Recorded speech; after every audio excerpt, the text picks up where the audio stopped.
Alright, let's make a pot roast in the crock pot. Season one side of the roast with salt and pepper. Place the seasoned side down on a hot pan with a little oil.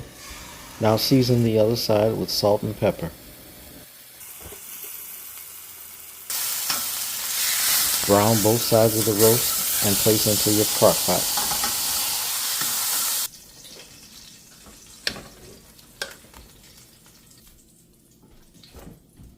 In that same pan, make your gravy. Make sure the gravy is slightly thick. Pour that gravy into the crock pot. Add 4 pepperoncini peppers. Pour a little of the juice from the peppers into the pot. Add about 3 tablespoons of ranch seasoning. Add 1 stick of butter. Add 3 tablespoons of beef bouillon. Cover and cook on high for 6 hours. Shred the meat after it's done.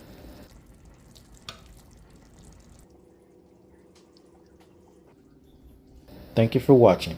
Please like, comment, and subscribe.